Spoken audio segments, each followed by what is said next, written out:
বন্ধুরা, আমি মধুমিতা মধুস কিচেন থেকে আজকে একটা পুরোনো দিনের রান্নাই করে দেখাচ্ছি তোমাদের। আমি পুরোনো দিনের রান্না বেশি ভালোবাসি বলে এই রান্নাগুলো করে থাকি। যে পটল উঠছে, এখন পটল বাজারে দেখা যাচ্ছে, পটল দিয়ে একটা রান্না করি নিরামিষের। এই তেল বসিয়ে দিয়েছি, এবারে আমি পটলটা ভাজবো। তেলটা গরম হলে পটলটা কেটে নিয়েছি, এবার আমি পটলটা ভাজবো।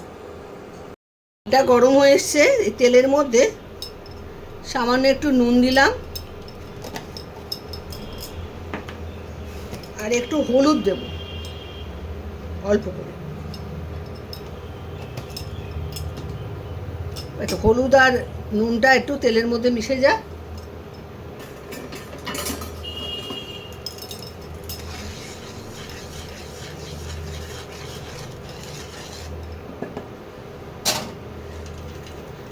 মিশে গেছে, এবার আমি পটলগুলো ছেড়ে দেবো। এ দেখো, পটলগুলো এরকম গোল গোল করে কেটেছি।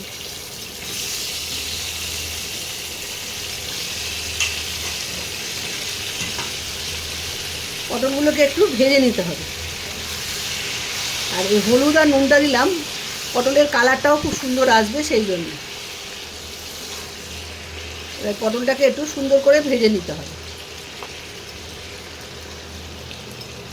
এই রান্নাটায় আলুও পড়ে। পটলটা ভাজা হয়ে গেলে তারপরে আমি আলুটা ভাজবো, পটলগুলো তুলে নিয়ে। আগে পটলটা ভেজে নিই। বন্ধুরা, এইভাবে লাল লাল করে ভাজতে হবে, এর থেকে আর বেশি ভাজার দরকার নেই। এবারে আমি তুলে নেবো, একটু লাল লাল হয়ে গেছে, এবার আমি তুলে নেব।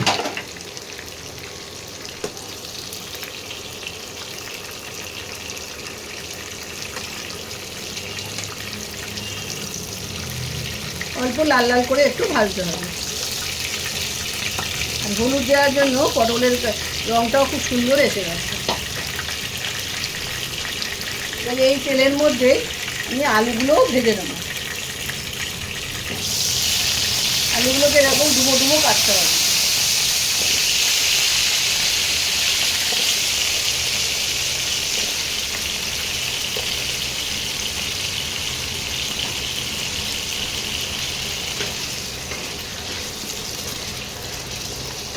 এবারে আলুগুলোকেও লাল লাল করে একটু ভেজে নিই, আর সুন্দর কালারও হয়ে যাবে। হলুদ আর নুন তো দেওয়াই আছে, একটু ভেজে নিতে হবে আলুগুলোকে। আলুগুলোও লাল লাল হয়ে এসছে, এবারে আমি আলুগুলোকে তুলে নেব। এর থেকে বেশি ভাজার কোনো প্রয়োজন নেই, হয়ে গেছে। এবার আমি আলুগুলোকে তুলে নিচ্ছি।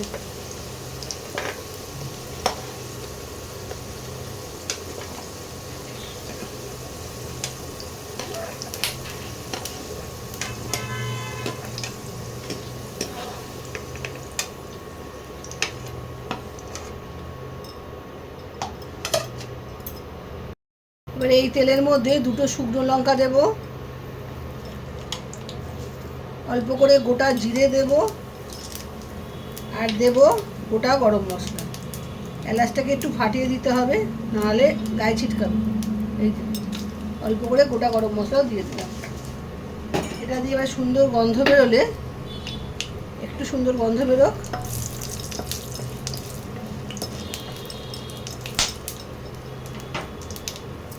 একটা বড় টমেটো পেস্ট করেছি, এটা দিয়ে দিলাম প্রথমে।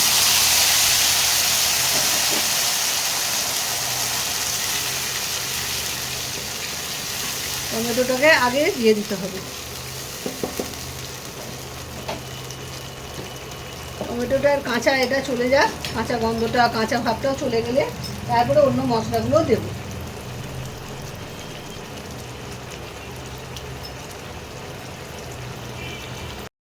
এবারে দেব 1 চামচ আদা বাটা,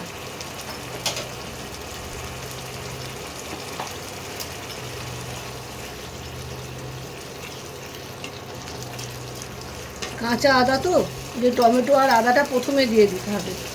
তারপরে একটু নাড়িয়ে, মানে একটু কুক করে নিয়ে তারপরে শুকনো মশলাগুলো দেব। এতে খেতে ভালো হয় রান্নাটা, কাঁচা জিনিসগুলো আগে কুক করে নিলে, মানে আগে রান্নাটা করে নিলে। কাঁচা গন্ধটা এবার চলে গেছে, এবারে আমি শুকনো উপকরণগুলো দেব, মশলাগুলো। 1 চামচ দিলাম জিরে বাটা,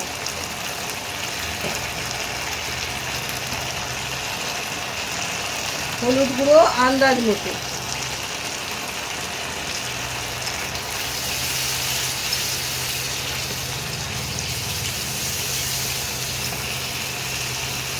তোমরা যেরকম ঝাল খাবে সেই মতো দেবে শুকনো লঙ্কার গুঁড়ো, আমিও সেই মতো দিলাম। আমাদের বাড়ির যেরকম খাবে সেই মতো শুকনো লঙ্কার গুঁড়োটা দিলাম। আর দিলাম কাশ্মীরি লঙ্কার গুঁড়ো কালারের জন্য। এবারে মশলাটাকে ভালো করে কষাতে হবে।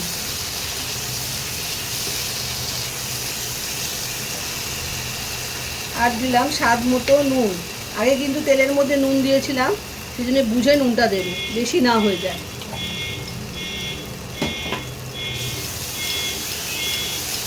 আর যেহেতু এটা নিরামিষ রান্না, সেই জন্যে অল্প করে চিনি দিতে হবে, নাহলে খেতে ভালো লাগবে না। আমিও অল্প করে একটু চিনি দিলাম। এইবারে মশলাটাকে ভালো করে কষাতে হবে যতক্ষণ না তেল আর মশলা আলাদা হয়ে যায়। মশলা দিয়ে তেল ছাড়তে আরম্ভ করে দিয়েছে। এবারে আমি দেব 2 চামচ নারকোল বাটা। পটল আলুর আন্দাজ বুঝে দেবে নারকোল বাটাটা, যেরকম আন্দাজ থাকবে সেই মতো। আমার যেরকম রান্না হচ্ছে সেই জন্য আমি 2 চামচ দিলাম। তোমাদের যদি বেশি হয় তাহলে বেশি দেবে, 3 চামচ দেবে, আর কম হলে 1 চামচ দেবে। সেটা তোমরা নিজেদের আন্দাজ বুঝে এটা দেবে। নারকোল বাটাটা আমি 2 চামচ দিলাম। এইবারে আবার কষাতে হবে, কষিয়ে নিই। তেলটা এবারে মশলা থেকে আলাদা হোক, তারপর তোমাদের আবার দেখাবো কি করছি। মশলা দিয়ে ছাড়তে আরম্ভ করে দিয়েছে। এইবারে আমি দেবো ধনেপাতা কুচি। ধনেপাতা কুচি দিয়ে একটুখানি কষিয়ে নেবো।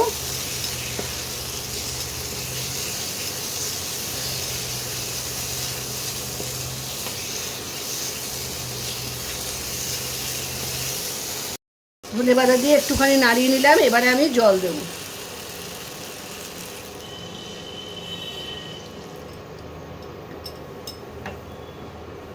জলটা একটু ফুটলে তারপরে প্রথমে আলু দেবো।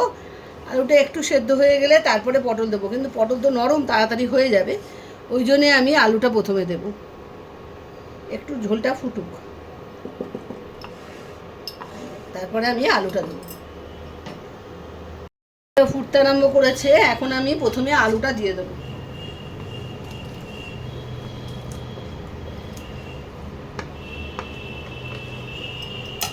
আলুটা একটুখানি সেদ্ধ হয়ে নিক, অল্প একটু শক্ত থাকবে, তখন আমি পটলটা দেব। এবারে আমি ঢাকা দিয়ে দিচ্ছি। ঢাকা দিয়ে 5 মিনিট বাদে আলুটা দেখে নেবো, দেখে নিয়ে তারপরে পটলটা দেবো। আলুটা 5 মিনিট হয়ে গেছে। এবারে আলুটা দেখি সেদ্ধ হয়েছে কিনা। আর এই সময় এই সেদ্ধ করার সময় কিন্তু মিডিয়াম আছে, একটু শক্ত আছে, এই সময় পটলটা আমি দিয়ে দেবো।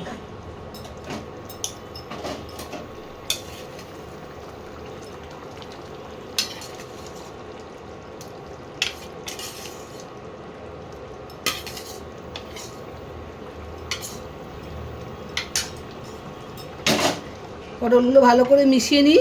মিশিয়ে দিয়ে এবারে এটাকে ঢাকা দিয়ে দেবো। একটু সেদ্ধ হতে হবে, সেদ্ধ হলে তারপরে রান্নাটা কমপ্লিট হবে।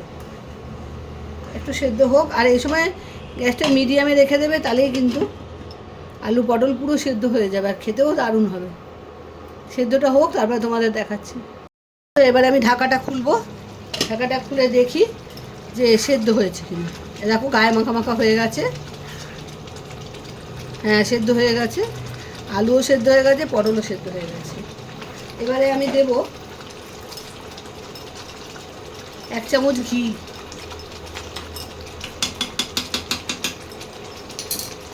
আর দেব গরম মশলার গুঁড়ো। গরম মশলার গুঁড়ো দিয়ে দিলাম। দিয়ে একটু ভালো করে মিশিয়ে নেব। মিশিয়ে নিয়ে এটাকে নামিয়ে ফেলবো। তোমরা এই রান্নাটার নামটা তোমরা ঠিক করে বলো, কী নাম দেওয়া যায়। আমি তো একটা নাম দেবই। আমি বাড়িতে এইভাবে পটলের রান্না করে থাকি, সেই জন্য তোমাদের সঙ্গে শেয়ার করলাম। তোমরা পুরো ভিডিওটা দেখো, দেখে রান্নাটা করে খেও, আর কেমন লাগে অতি অবশ্যই জানিও। এবার আমি ঢেলে নিয়ে তোমাদের দেখাচ্ছি। বাটিতে ঢেলে ফেলেছি পটলের এই তরকারিটা। হ্যাঁ, তোমরা পুরো ভিডিওটা দেখো, দেখে রান্নাটা করে খেও, খুব সুন্দর খেতে হয়। আজ তাহলে আসি, বাই বাই।